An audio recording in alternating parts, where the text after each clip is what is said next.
In August 1908, 2 innocent black men were hanged in Springfield, Illinois. A mob of thousands, enraged by false claims that a black man had raped a white woman, burned down several blocks of homes and businesses in the black neighborhoods of Springfield. Many were killed. But the lynching of Scott Burton and William Donegan, both elderly, respected businessmen, were the most brutal acts of all.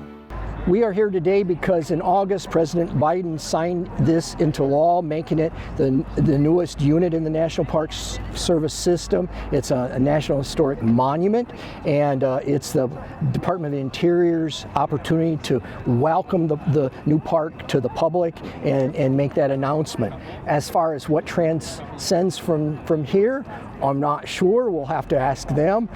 We are hopeful. The study group that's been part and parcel of this for a decade now, we're hoping that there will be an interpretive center and something along that line, a memorial that will commemorate the event that took place. That went through here, and that new railroad right-of-way is this line right there, the blue line. So all this has been destroyed, and that's the area we've excavated. The projects began in 2014 with the Springfield Rail Improvements Project as part of the shifting of the rail line from 3rd Street to 10th Street. The 10th Street corridor was widened. As part of that widening, the city needed to assess the impact of the project on the new right-of-way, both natural and cultural resources. So as archaeologists, we go in and look at the archival research or archival resources, and based on that, we were confident that this particular area was part of what was the Badlands, a residential mixed-race neighborhood that was impacted by the 1908 race riot, and subsequent work in 2019 resulted in some phase 2 testing, and lo and behold, there were intact remains of 5 houses that had been burned in that 1908 race riot. After several years of consultation, we did archaeological mitigation, and that mitigation resulted in the uncovering of a wide range of artifacts associated with the families that had lived in these houses, and that archaeology, that information really was remarkable. The integrity was super, and it allowed us to get some insights as to who these individuals were, these black families that were living in these houses in 1908 that were impacted by this race riot. For Springfield, it is an opportunity to talk about our past that wasn't always a stellar past, that we are sometimes not as proud of as we could be, but yet to talk about it, to have a conversation that may lead to better relationships, black, white, brown, everybody. And it's a grand opportunity for the city of Springfield. Well, it's historical for the country, for this to be designated a National Monument Site, and finally the story will be told. And the founding of the NAACP started here, so it's extremely important, and we're excited about it because we worked a long time to get this designation. I want people to understand the history and understand the true story of lynching in America, and understand the resilience of a people in this city, how we, since 1908, how we've made great strides in this city. So I want people to recognize that. But our history is important to us. So if we forget our history, we're doomed to repeat it. I think it's important for students to visit this site and understand the history of this country. And this is part of the founding of this country. You know, enslaved people in this country, lynching happened it was happening for a long time in this country. So students should know that, and they should know that history, and it's important. Students come here every year to visit Lincoln, the Lincoln site, Lincoln's tomb, and now they will come here and visit everything Lincoln, as well as the 1908 race riot site. Stay right there. Keep smiling. Keep smiling. Good evening, everyone. Good evening. Wonderful. My name is Shannon Espinoz. I am the Assistant Secretary of the U.S. Department of the Interior for Fish and Wildlife and Parks. I'm the Assistant Secretary of all the best things. I oversee the U.S. Fish and Wildlife Service and the National Park Service, and it is my distinct honor to be your MC this evening. To start this wonderful event off in the right way, I want to invite Michael Onowa, who is the director and the spiritual care director for HSHS St. John's Hospital, to lead us in an invocation. Thank you. If you would pause with me for a moment of prayer. Gracious God, we come before you on this day as we gather for the celebration ceremony of the establishment of Springfield 1908 Race Riot National Monument. We come before you as one community, created in your image and likeness, to offer our prayers for our community, to give thanks for all that we have been blessed with, to remember all those who have contributed to the growth and unification of our community. As we stand in awe of your goodness and mercy today, we invite you to be present among us by the power of your Holy Spirit. We pray that your love may guide and direct as we gathered together today. We ask your protection and prayer for healing and peace. We seek reconciliation where needed and recommit ourselves to love and cherish one another. We continue to ask for your wisdom and guidance on this community and our nation. We also lift those who have been impacted by the recent Hurricane Helene and those that will be impacted by the Hurricane Milton in your merciful hands.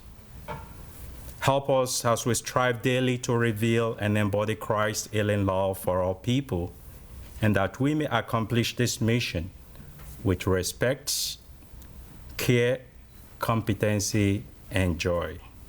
May we have a spirit of fellowship in this room and work together on our shared mission.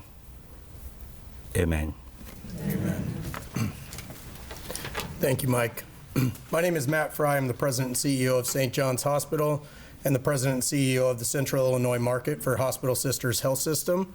I want to welcome all of you this afternoon. This has been a labor of love that has taken many decades to get us to this point.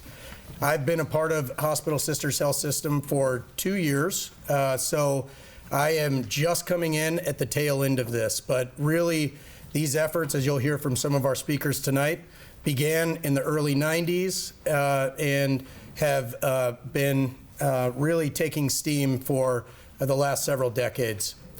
Our president and CEO of Hospital Sisters Health System, Damon Boatwright, graciously donated 50,000 square feet of the St. John's property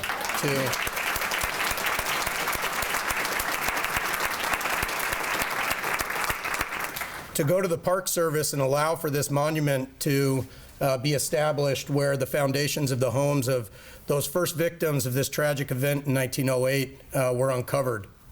So I will keep my comments fairly brief here, but I just want to thank you all and tell you how humbled and honored I am to participate in this momentous occasion. Let us all not forget what has transpired here a century ago, and let us help America not to forget what has transpired here.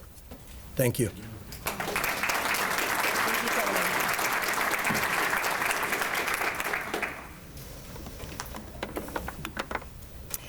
I will be introducing our speakers during the program, but want to just take a moment to acknowledge any elected officials we may have in the audience. If you are an elected official, or if you represent the office of an elected official, I'd ask that you stand and be appreciated at this time.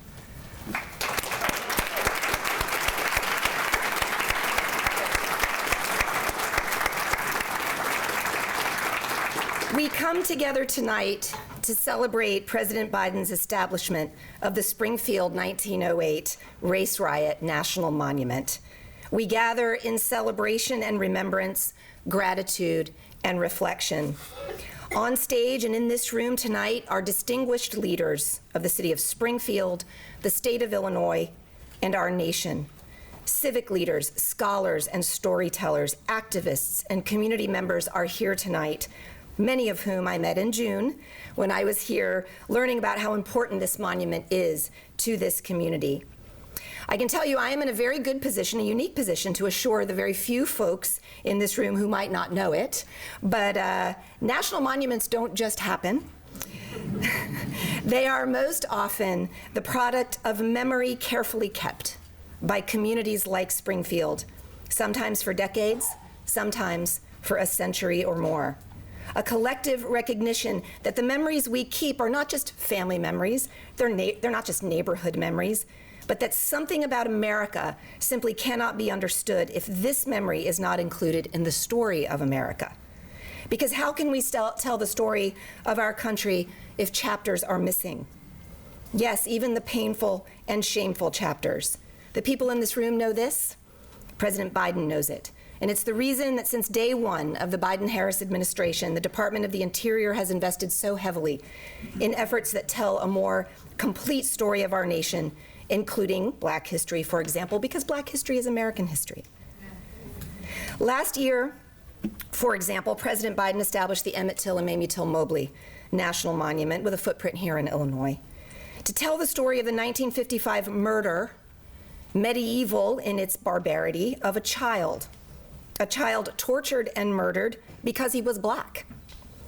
A catastrophe for a family and a community, of course, but because his mother, Mamie, forced the world to confront her child's suffering, she changed America. So it is a chapter in America's story. Tonight, we will hear about the barbarity and suffering that occurred here in Springfield more than 100 years ago that also changed America.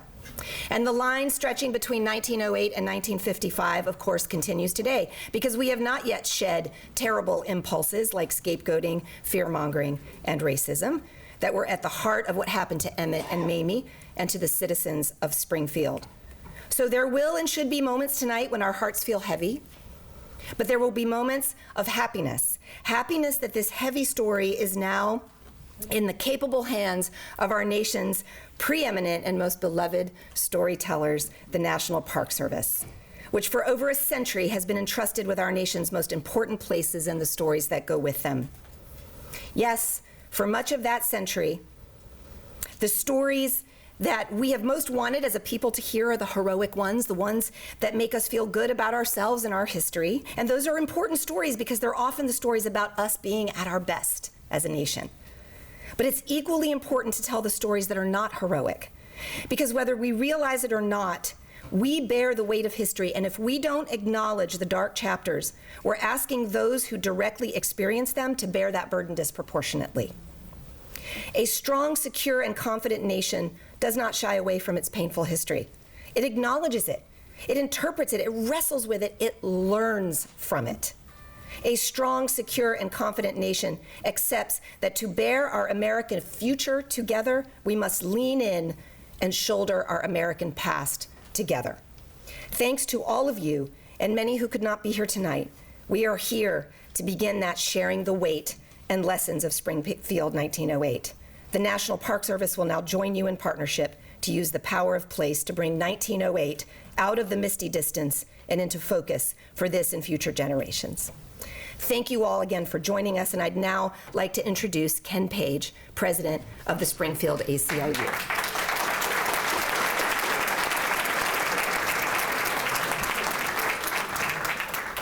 My dear goodness gracious. I got so wrapped up. I'd really like to introduce Springfield Mayor Misty Buscher to welcome us to Springfield.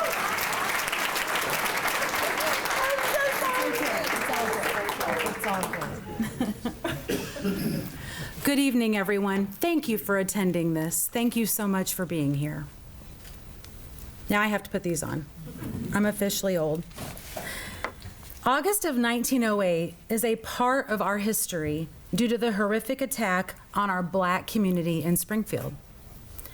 August of 2024 is now a part of our history due to President Joe Biden signing a proclamation designating the establishment of the Springfield 1908 Race Riot Monument as a national monument.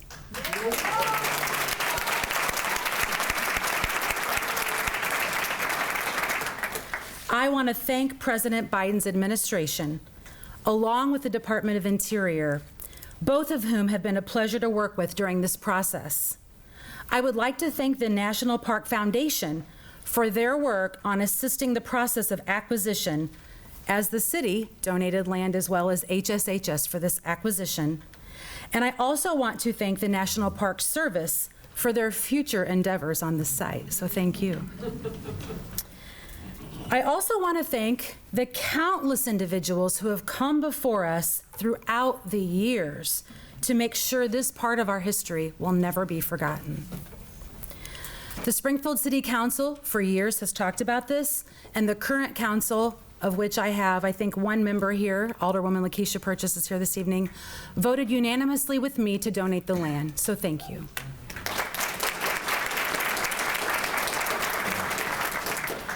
It is important to our history in Springfield that we do not forget, so that our history will never be repeated. During this horrific massacre, 2 men, Scott Burton and William Donegan, were lynched during the riot. This monument will make sure their names are never forgotten in history. This monument is a testament to the injustice and the inequality that led to the creation of the NAACP. Yeah.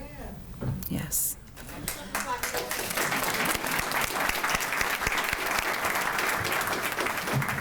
This is a piece of our history, Springfield, that we must remember.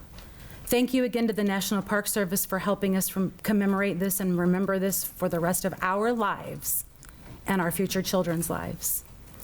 And I want to thank you all for attending a celebration of Springfield's newest and second national monument. Thank you.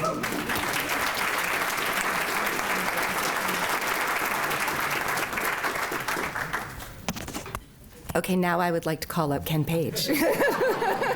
Springfield LACLU. Thank you. Thank you. Good evening. You know, before I begin, I would like to acknowledge, you probably noticed that the Park Service Rangers, on their badges, they have the black band on it. And that's the loss of Kevin Grossheim. He's a National Park Service Ranger who gave his life to rescue a family. And for that, we would like to give a moment of silence for him and his family.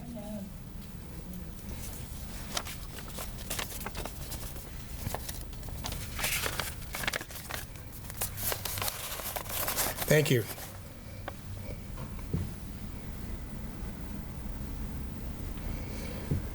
The August 16th signing of the proclamation by President Biden designating the Springfield 1908 Race Riot a national monument had years of work by the citizens of Springfield to keep the memory of this horrific event alive, and often we bury the things that make us look bad to ourselves and to others. But with this horrific event, which was buried, several students came before the city council back in the early 90s for a school project and asked the council to memorialize this event. And then Mayor Ozzie Langfelder was the mayor at that time. He appointed the first race ride committee. And that committee was chaired by Velma Carey. And Velma Carey worked with other citizens in this community, as well as then president of the NAACP, Carl Madison. And they were responsible, which you have seen, for the installation of the original race ride markers throughout this city. And the journey in commemoration of this night, this horrific event continued through 2008. And 2008 was the 100th year anniversary. And at that time, the NAACP president was Ken Page. So he had the honor of chairing the 100th anniversary commemoration of this event. And I would like to say that from 1994 to 2008, the people in the community were different in their relationship to the memory of the 1908 race riot. In 1994, you didn't have that many people that were on board. 2008, we had more people that came on board. We had the city, came on board with us, other institutions in the city that came on board with us, and we were able to secure funding through the governor's office to have Preston Jackson to design a monument that now stands in Lincoln Square Park to commemorate the 100th year anniversary of the 1908 race riot. And in 2014, when remnants of buried foundations of homes from the 1908 race riot were discovered during the high-speed rail expansion, at that time, Springfield President, NAACP President Teresa Haley began her work advocating, thank you, for the site to be designated a national monument. And that journey began. It was not an easy journey, but we got there. And to some, it may seem as if it just happened within a week. But that moment when the president signed that proclamation, it went really fast. And I thought, well, that was really quick. But by the time I got back to Springfield, waiting to catch a flight, you really understood the length of time and the breadth of work that people had put into that. And when we made it to the White House, the Oval Office, and the current president, Austin Randolph, was there for the signing of that proclamation. And I would say that all of the work on this site to make this a national monument and commemorate this site and memorialize this site was done by regular citizens in the city of Springfield. They were not paid to do this. They took their time to do this, and we thank them for that. And as we go forward together, raising funds and designing the memorial, let us not forget those who have gone before us. Let's also continue to remember the victims of 1908, as well as the victims of the modern day lynchings. I am hopeful that all of us together will start at this time to rebuke racism, to rebuke sexism, to rebuke bigotry, to rebuke anti-Semitism, to rebuke Islamophobia, to rebuke hate, to rebuke lies, and those liars. Thank you.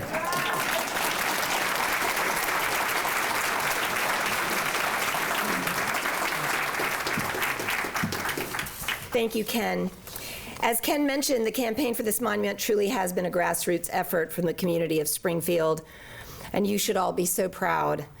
I think it would be most appropriate immediately following your remarks to actually recognize a few individuals, 3 of the women who started their work to tell this story when they were in school, some starting with a 6th grade project.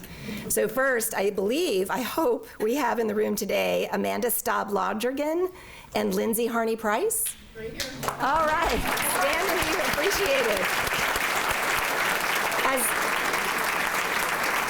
As 6th graders in 1991, Amanda and Lindsay gathered over 250 signatures on a petition urging the City Council to formally recognize and memorialize the Springfield 1908 race riot. Amanda's great-grandfather, a journalist during the riot, later became mayor of Springfield. Finally, also here with us today is Janae Hammonds. Is Janae Hammonds in the room? Yes? All right.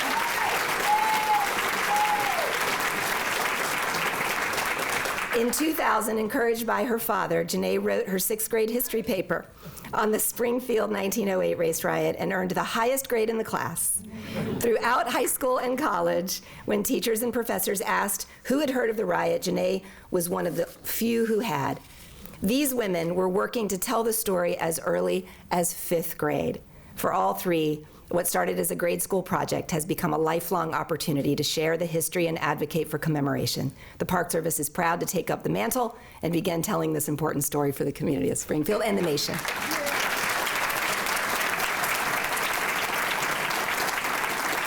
All right, I'd like to welcome to the podium Austin Randolph, President, Springfield NAACP.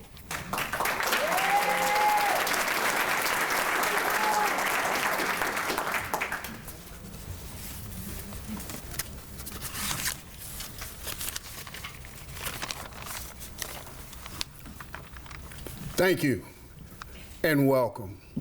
Let me first thank each and every one of you in this room.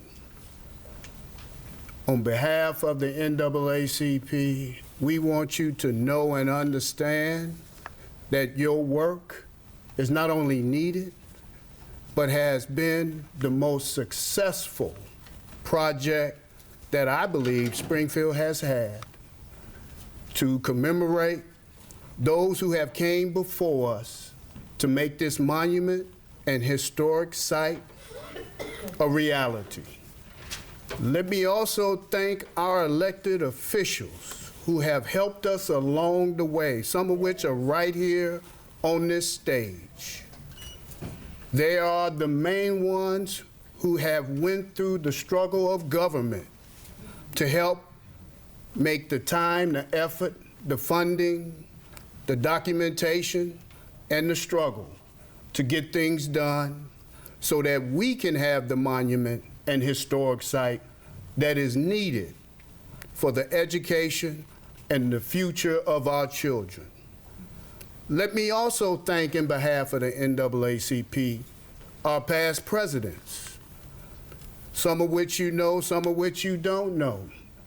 But the two that we have in this room, Teresa Haley and Ken Page, have done, and of course, don't let me forget, Judy Johnson, who is here. I am glad to see she is here in her travels with living out of state, have made this effort possible. We thank you on behalf of the NAACP. There's more work to be done, and we look forward to your support and help. But let me just leave you a little bit of information. Over 100 years ago, two separate events that gained national importance occurred in Springfield, Illinois. The first was the centennial celebration of the birth of Abraham Lincoln. The second, a race riot that polarized the city and the country that resulted in the death and destruction of innocent black citizens and the founding of the NAACP. These two events share a common dream: the elimination of racial discrimination and the American dream for every American.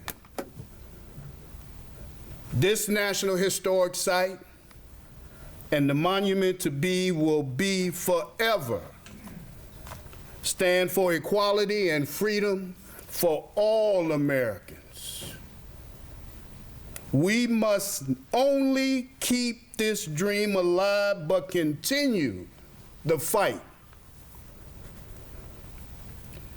I stand here before you and I ask each and every one of you for your support, your help, and your efforts in making this historical site and monument to be a reality.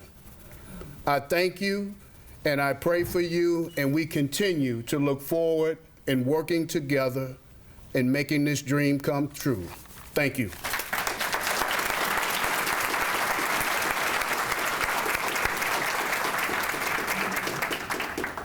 Next, I'd like to invite to the podium Dr. Brian Mitchell, who will say a few words about the men and women who experienced the 1908 race riot.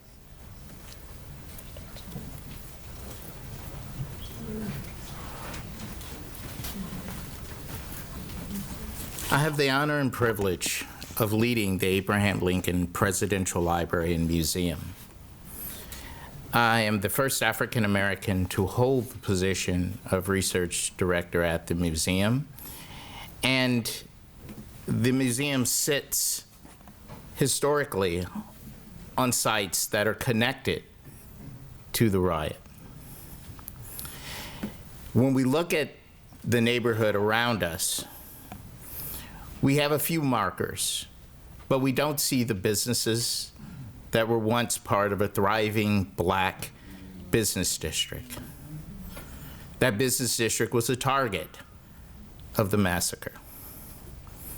We don't see the people who gave their lives to build those businesses, who had been part of the Great Migration and had made their way to Springfield because they believed it was safe, a place where they could raise families. We don't see those churches that they attended, the organizations that they built, the fraternal organizations that they were a part of. We want to ensure not only that we have a monument there, but that we are able to learn about the lives of the African Americans who lived in that community, learn about their hopes, their struggles, their desires, and about what they built, and most importantly, about their resiliency as a people. One of the things that I'm confronted with on a regular basis is how to bring lost stories back to life, how to breathe new life into what was once lost, what was swept under the rug and forgotten. And one of the things that we're doing to make sure that those lives are not forgotten is to create a database which chronicles every African American household in the city. We want to know as much as we possibly can about every family that lived here during the riot. We want to know who was in every house that was burned down. We want to know the organizations that they belonged to. We want to know who their families were. We want to know every serviceman that was there. And we want to celebrate their stories of resiliency, not just the trauma and pain connected with the massacre.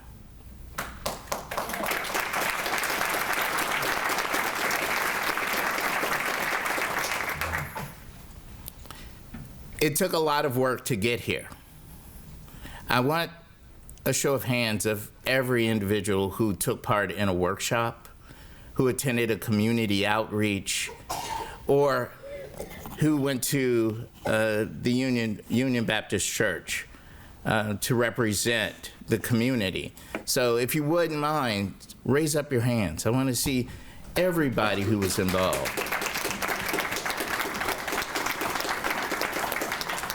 I want each of you to know that this could not have happened without you. And I've been involved in a few of these. This isn't the first national park project that I've done. This isn't the first community outreach around traumatic events. I am a historian of difficult history, of trauma-laden history. So I'm everywhere. I'm over in Tulsa, I'm in Elaine during the Elaine massacre celebration. This is the one community that I have seen that has come together, Black, white, business, regardless of partisan position, and they have worked together to make this happen. This is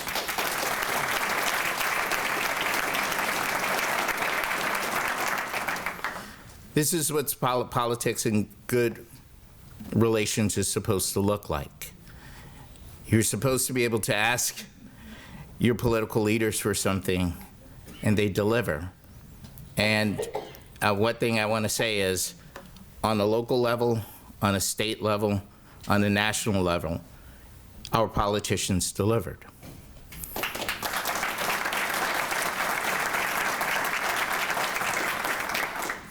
I also want to add that this is just the beginning of what's going on. The park is in its infancy. The monument is in its infancy. The next stage is actually organizing the interpretation around that event. making sure that the stories are accurate, making sure that all the sites, regardless on the east side, rather downtown, are included, and that there is a synergy to all of those sites. Not that everyone's haphazardly doing their own story, but that we work collectively, as we have through this process, to ensure that it happens. And I'll leave the mic by saying thank you to everyone who's participated.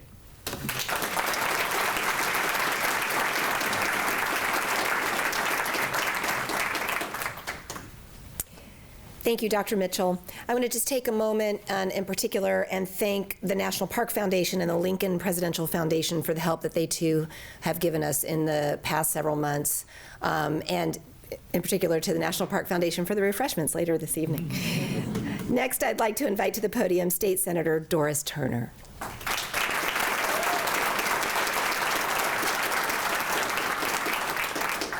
Good evening. I echo every word that I have heard today. This is a day of celebration, and when we look out in the audience, we really see this is the best of Springfield. This is the best of Springfield coming together, and you heard everyone talk about it, and especially Dr. Mitchell speak so eloquently about how everyone came together for this project. You heard Kim Page talk about how it began and how there were few people interested, and then more and more and more came together. So this is the best of Springfield. But when I think about the race riot of 1908, I think about it in terms of that day, that time, that period was the best of Springfield and the worst of Springfield.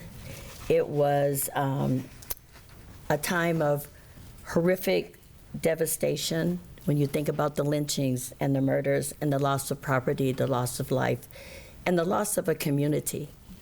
And that you really don't understand what a loss of a community means until you start to get older and you start to reflect on what your family has meant to you, what your church has meant to you, what all of those organizations and relationships and friendships that you accumulate over the course of your life, that's your community. And on that day, they lost that community. So that was horrific. It was the worst of Springfield. But then I think about the bravery of those black firefighters that were in the firehouse on Adams, where all of the black firefighters were relegated to. They put their lives in danger because they were black and they were going into this situation. They put their lives in danger to help their community because they understood what that sense of community meant. And then we talk about the humanity and those hospital sisters of HSHS who cared for the injured and held the hands of those that were dying and did everything that they could to comfort everyone that came into their sphere so that they wouldn't be alone and lonely and endure that sense of loss of their community without some humanity and someone being there holding their hands, praying for them and telling them it's okay, Jesus and God is still with you. And in a moment like that, those words mean a whole lot. So think about it. Think about the humanity of those sisters and what that meant. Sometimes just not even speaking, just being there. And then Dr. Mitchell kind of touched on it, but one of the most important things that I hope that we will all remember and will be able to be told through this monument is the resiliency of that community. The resiliency of that community. That community didn't just lay down and die. And it didn't just pack up and leave and sojourn on to another place to begin their lives and to rebuild their community. They sought to rebuild their community right there where they had planted their feet, where they had grown roots. And just because that first layer died, those roots did not die. The roots remained and continued to grow. And what you saw was the rebirth of a community, the rebuilding of those Black businesses, the rebuilding of those Black churches, the rebuilding of those relationships, the rebuilding of their community, and what we all know now to be really the new birth, the rebuilding of the Black middle class of Springfield. And that is something to celebrate, and I really hope that we continue to carry that second piece with us as we leave here today. Because I know we always focus on the worst of Springfield, that piece, but I want you all to really think about the best of Springfield and what that meant and what it continues to mean in our lives each and every day. So thank you.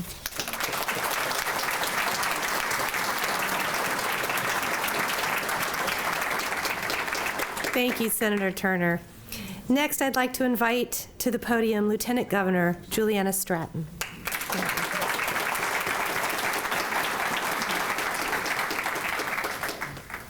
Good evening, everyone.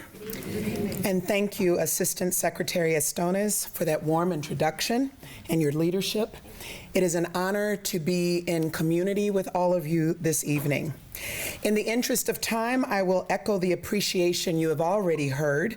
This is an incredible moment for our collective history, and I'm grateful for every single government, business, and community leader who made time to honor this unveiling.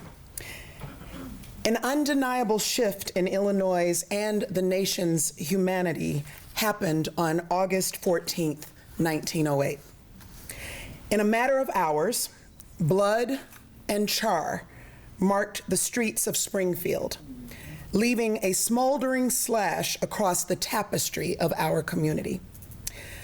By establishing a public place to reflect on what Springfield has survived, we do so much more than unveil an honorific. This monument is an irrefutable acknowledgement that Black history happened here. It is a prayer for the Black lives lost on this soil. It is a balm for the Black families who bear irreversible scars due to the violence of those days. Today, we drop a stone into the patiently waiting waters of reparation, initiating a ripple effect of education and understanding for generations to come. Springfield is woven from the rich threads of history. Dotted within less than 70 square miles, you'll find Abraham Lincoln's home and presidential library, Illinois' state capitol, a Frank Lloyd Wright house, the famed Illinois State Fair, numerous colleges and schools, a sliver of Route 66, and over 110,000 individuals with more than 110,000 stories. Today, we add to that list an essential recognition of our holistic history. You cannot capture the truth of Springfield's existence without acknowledging the race riots of 1908. I am honored to be a part of an administration that not only acknowledges, but embraces, celebrates, and respects the whole of ours and our ancestors' lives. And I welcome this moment, not just as the first Black woman to hold the office of Illinois' Lieutenant Governor, and not just as the mother to Black children who deserve to know how their ancestors impacted the state they call home, but also as a lifelong daughter of this land. Thank you to President Biden, the Biden administration, and the U.S. Department of Interior for seeing Illinois' authenticity. Every triumph and every scar is worth uplifting because we are worth understanding. My prayer as I close, may we continue on a path of healing and peace May we see each other and understand our humanity, and may we know the power of our collective strength. Thank you.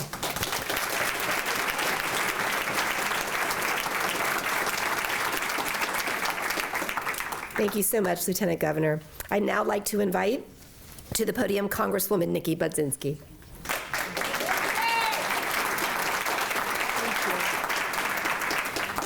Good afternoon. 116 years ago, Springfield's Black community was attacked in an act of hateful and senseless violence. While the 1908 Springfield race riot demonstrates our nation's deep history of racial violence, the riot also demonstrates the deep strength and resilience of Black Americans in the tireless fight for civil rights. Yes. Since arriving in Congress, it has been my honor to make the race riot designation my single largest ask of the Biden administration. And I'm so excited to see it come to fruition after so many years of community pushing for this recognition today. This monument is a critical step forward to honor those killed and to acknowledge the continuing tragedy that this has had on our Springfield community and as a nation as a whole, and how impactful it is to tell the story of racial violence, but also the power of individuals to come together to transform pain and trauma into hope and bold initiative. Alongside Senators Duckworth and Durbin, we stand as ready partners, and we will work over the next several years to plan for its construction. I urge everyone to play a role, continue to play a role in this process as we take the next steps on this important project. I want to again thank my counterparts in Washington, specifically CEQ Chair Brenda Mallory and Assistant Secretary Estenos for their unwavering dedication to this project. And let's be clear, we would not be here today without the critical members of this community, specifically the NAACP. I want to acknowledge our national president of the NAACP, Ben Jealous, for being here today. Thank you.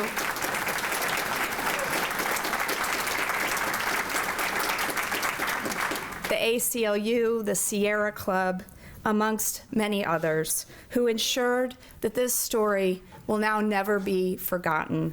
This is a proud day for Springfield. This is a great day for Springfield. And I couldn't be happier to be with you here today to help celebrate. It's truly an honor. Thank you.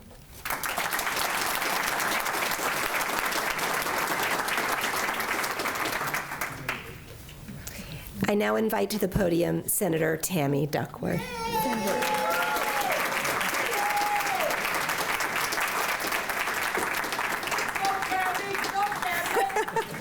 Thank you. Well, hello, Springfield. It's really great to be here with each and every one of you to celebrate finally the designation of the 1908 race riot as a site as a national monument.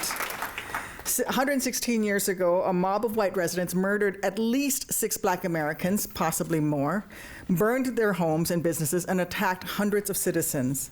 Vitriol and hate reigned as person after person was killed for no reason other than the color of their skin for having the nerve to be born Black. In the aftermath, shocked citizens across the country formed a grassroots organization dedicated to promoting equality and eradicating prejudice, known today as the NAACP. I lived in Springfield, well, actually I lived in Chatham for a few years when I was with state government. But I'm so proud of Springfield because despite the tragedy, so much good has come out of this great city. Yes, this is the home of Abraham Lincoln, but this is also where we launched the candidacy of our first Black president. This is the place where the Illinois Military History Museum commemorates our troops marching forward to preserve the Union during the Civil War and to fight for the eradication of slavery. Came right here in Springfield. So now I'm proud that Springfield will be, thanks to President Biden's action to designate this site as a national monument to be managed by the National Park Service once again in our nation's sites. By designating this site, we're not only making sure that the painful lessons learned here will not be lost for generations to come, but we're also ensuring that our national parks better reflect our nation's peoples and stories. I've been working for years to have this site recognized. In fact, in 2018, we started in my office writing the bill, the 1908 Springfield Race Riot National Monument Act, to honor its extraordinary cultural and historical importance to our state and to our country. And in 2019, I've been so pleased that Senator Durbin is my co-sponsor in this. We were able to introduce the legislation in the Senate to establish the site as a monument. And then when Congresswoman Brzezinski joined us in the House, I was just over the moon when she chose to carry this in the House so that we were a force on the Hill from both sides. And you've already heard how many folks here in Springfield have been pushing for years as well to ensure this history is never forgotten. And you should be incredibly proud of your efforts that led to President Biden taking this decisive action this summer for our state, for this community, but more importantly, for our entire nation. Making sure our national parks and national lands better reflect our nation's history is incredibly important. It's one of my top priorities in Congress. In Illinois, we now have 2 sites designated by President Biden as national monuments, this site here and the Emmett Till and Mamie Till Mobley National Site in Chicago. We have more work to do. We have more work to do. We have to raise funds to build this monument. But let me tell you that Mamie Till Mobley's home is still in danger of collapsing. We still have to preserve that site as well. We need to commemorate the civil rights trail that actually exists here in Illinois. And so much of it comes out of Springfield and spreads not just to the north, but to the south. And so we have more work to do. And I'm pleased that we're here celebrating this. But like I say to you and all of you who've worked so hard, we'll take this moment, we'll raise the funds, we'll commemorate this, then we're going to get back to work because this history is too important at this time in our nation and for our future generations. Thanks for letting me be here.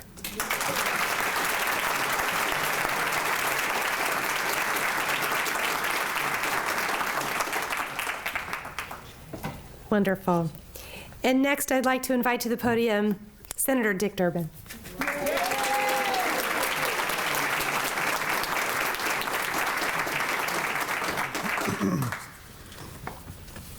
Such an honor to be here this evening.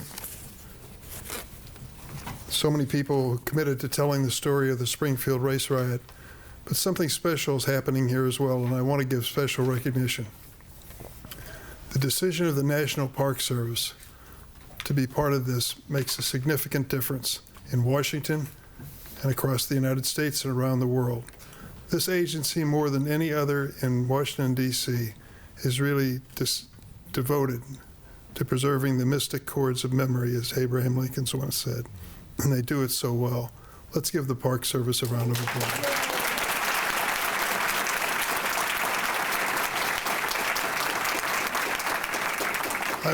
I'm lucky to have 2 very extraordinary colleagues in Nikki Budzinski and Tammy Duckworth, and when they get together, you say, step out of the way, it's going to go, and it happened. The dedication of this site, the home to one of the darkest times in the history of Mr. Lincoln's hometown, reflects on how well we tell the story of race in America. Before the Springfield Race Riot, many Americans believed that terrorism against African Americans was just a Southern problem, somebody else's problem. The idea that men could be lynched and dozens of black-owned businesses destroyed by a white mob in the hometown of President Abraham Lincoln was unthinkable. What occurred more than a century ago opened people's eyes and spurred many into action, leading to the establishment of the NAACP. We know that, we're proud of it. Over the next decade, similar race riots took place across the country, including 2 in Illinois, 1 in Chicago and 1 in my hometown of East St. Louis. This designation is important not just for Springfield, but for our country. Of the more than 230 historic and cultural sites managed by the National Park Service, 230, fewer than 40 are dedicated to telling the story of African Americans. We cannot run from our history. It is on us to tell the story and the whole story of how it really happened.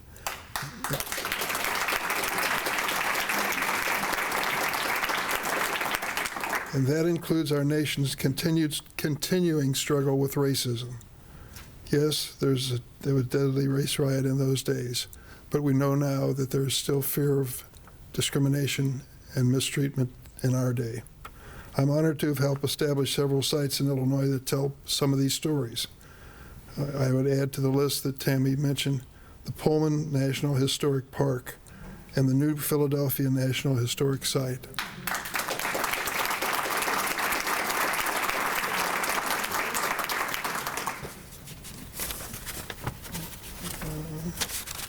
I want to close with one thought. This was a great project, and many years were devoted to it to bring us to this day. But I think there was one seminal event: the excavation for the new railroad station and the discovery of these burned out homes were voices from the grave, people telling us, don't forget us. And for many of us, this was the catalyst that brought us to this moment.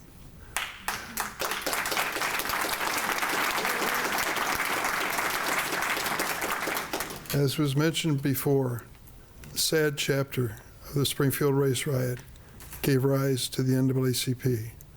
But the glorious chapter of the announcement of his candidacy for presidency brought Barack Obama to the highest position in the land as the first African American president.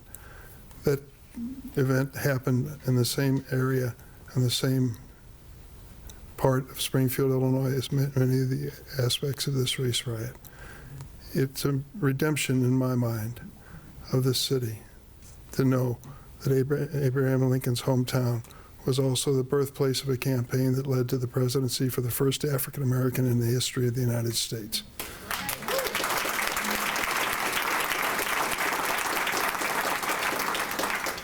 It's an honor to be here. I want to be part of the funding of this project too, and sitting on the Appropriation Committee might help.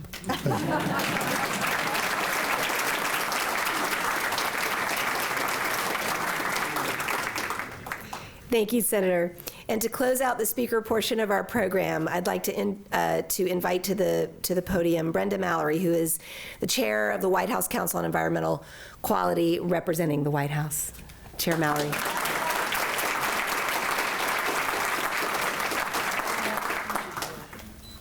Thank you, Shannon. It is such an honor to be here and to have a chance to hear everyone speak and talk about the history and details. It's very different to read it and then to hear it from your words, and to also have a chance to come back after being here this summer when we had the public listening session.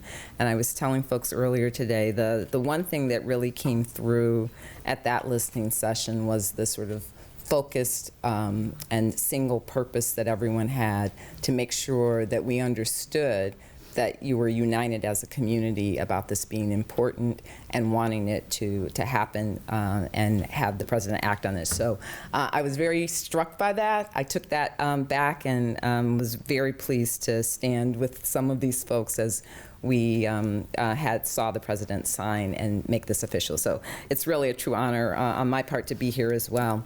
And I had in my remarks to sort of note at the end that we could not put a task like this in any better hands than the National Park Service, because for all the reasons that we have heard, that they are our best storytellers. They have been so successful at that, and they are so committed to the work. And so I'm just grateful to have a chance to see something like this handed off to the folks who we know are going to do an amazing job of making sure that we hear the whole history, a history that not only does justice to all the work that folks in this community have done to make sure that this happened, but also to make some of the connections that maybe we haven't talked about, but that are also there as well. So I'm just really looking forward to that.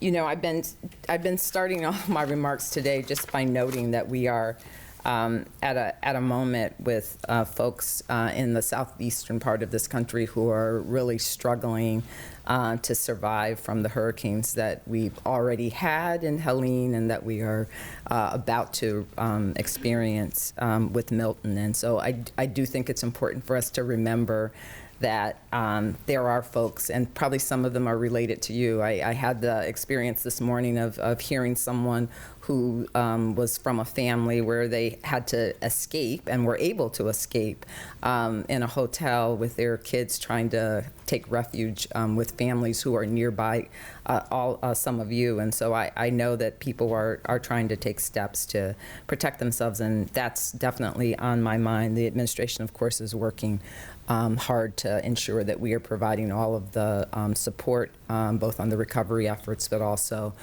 in preparation for Milton. And so just that is on our mind.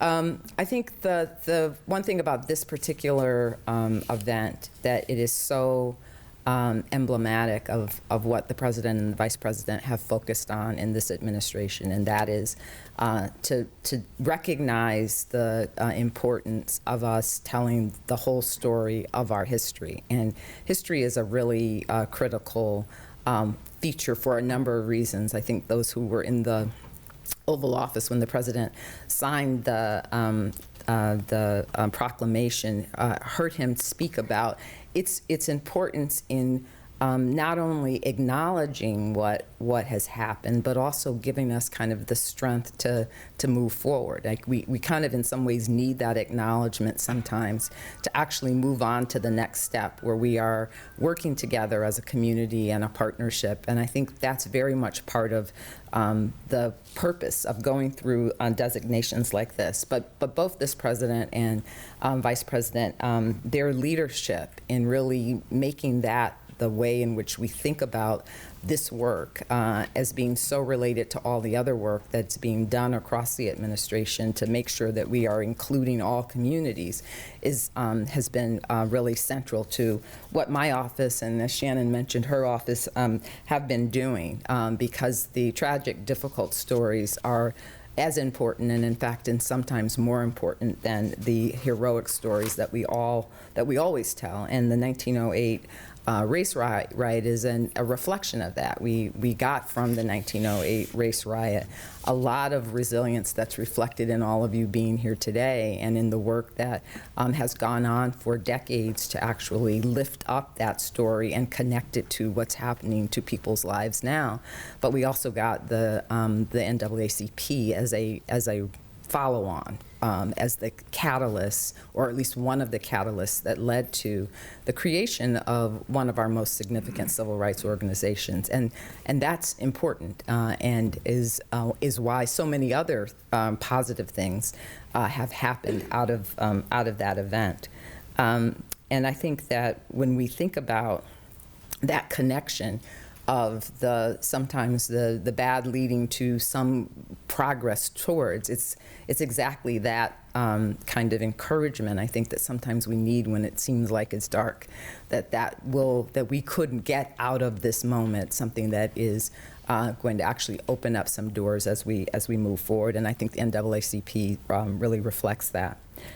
Several folks have already mentioned the Emmett Till and Mamie Till Mobley designation, which also we arrived at that from the same type of grassroots, decades of people working hard to actually make sure that a story did not get lost, and the same fervor and in some ways level of commitment about its importance in looking at the overall civil rights story. And the administration has done much work in the area of civil rights with something like $295 million having been designated over the course of the last 3.5 years towards infrastructure and interpretation that's specifically related to civil rights. And so that is something that has been a really proud part of the work that the president and vice president have led.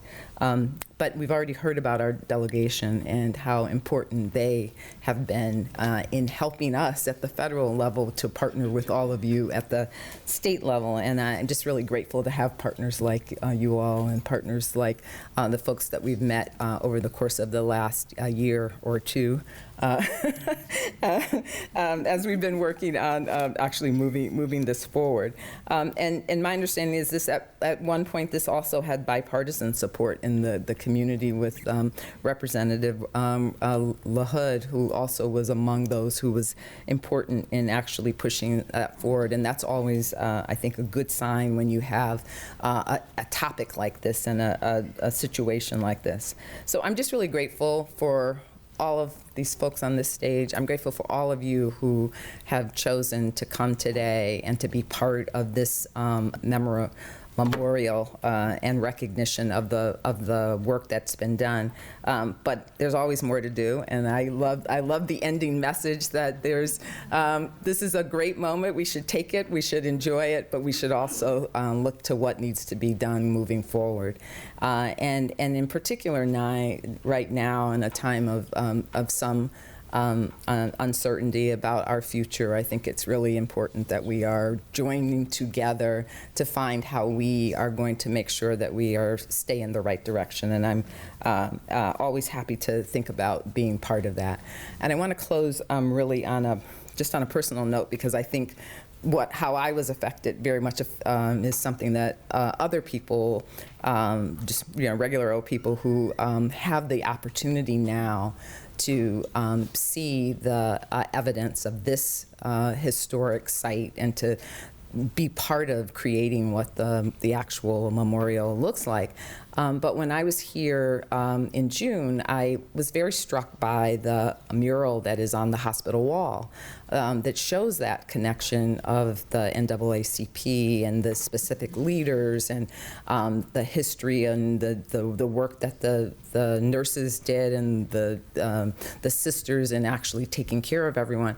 And so right now I'm listening to the history of Ida B. Wells, who is someone I knew about, of course, but didn't know the details of her life. And I think people are inspired when they learn of these great events to learn more. And so that's what we want. And so thank you for us helping us to create a jumping off point for future learning that I think will be sparked from this activity. Thanks so much.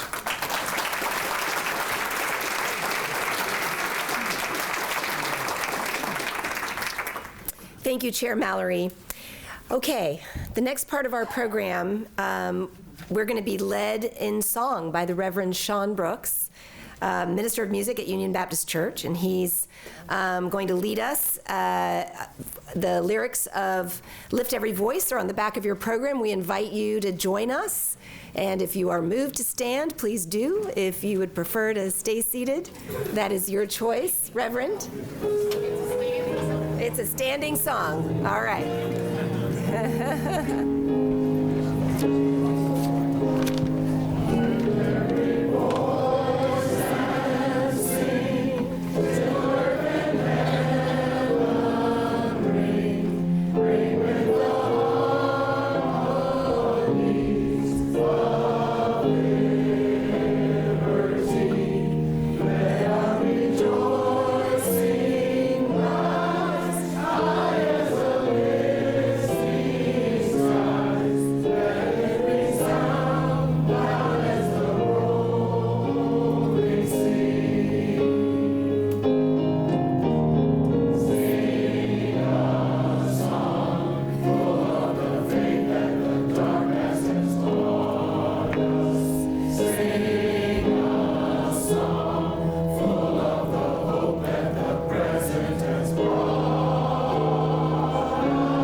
Thank you, everyone. All right, I would now like to invite to the podium and to introduce to all of you your acting superintendent for the Springfield 1908 Race Riot National Monument, Mr. Chris Collins. And Chris, come on up. And Chris, you're going to talk to us a little bit about what comes next. And we're going to also have a bit of an unveiling of kind of the official sign of the National Monument. So, Chris.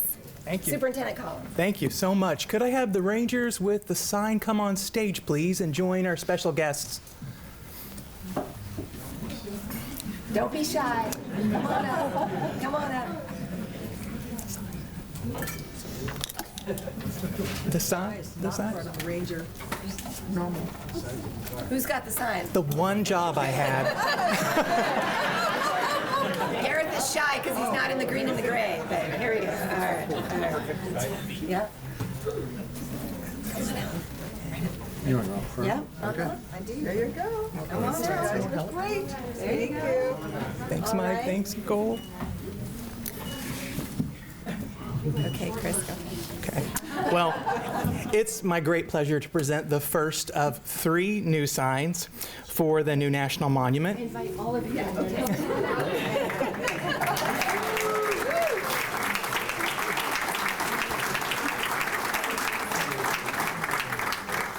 Hopefully you all had the opportunity to see the other 2 signs at the site before tonight's program. They feature historic photos and some general information about the events of 1908. In addition, the park website is also live, and you can access it through the QR code or through the web address. The website is we're going to be able to find a digital version of our new brochure, as well as other general park information. So I encourage you to visit the website often, as it is our portal for future updates and new content. The park passport stamps are also here. Woo! That's Official. And after tonight, you can find both the new brochure and the passport stamps at the Lincoln Home National Historic Site Visitor Center, just a few blocks south of the monument. Now the really important work begins, and that will involve all of you. In the next few years, the Park Service will begin the necessary planning processes to lay out the future park development and management. None of that can happen without the input and collaboration from the community, our partners, and other stakeholders. So please bear with us as we work hard to kick off those efforts. Before I close, I just need to acknowledge and express my gratitude to HSHS, who has been a fantastic partner in helping us arrange tonight.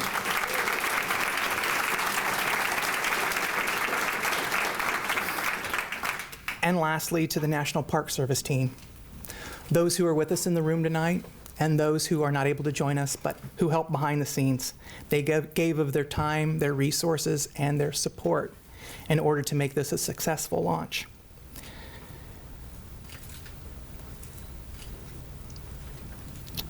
Sorry, I lost track on my Google Drive. Okay. No, I just want to thank you all for allowing me to be a part of this monument, and I want to thank you all for being here tonight. Great, thank you, Superintendent. Okay.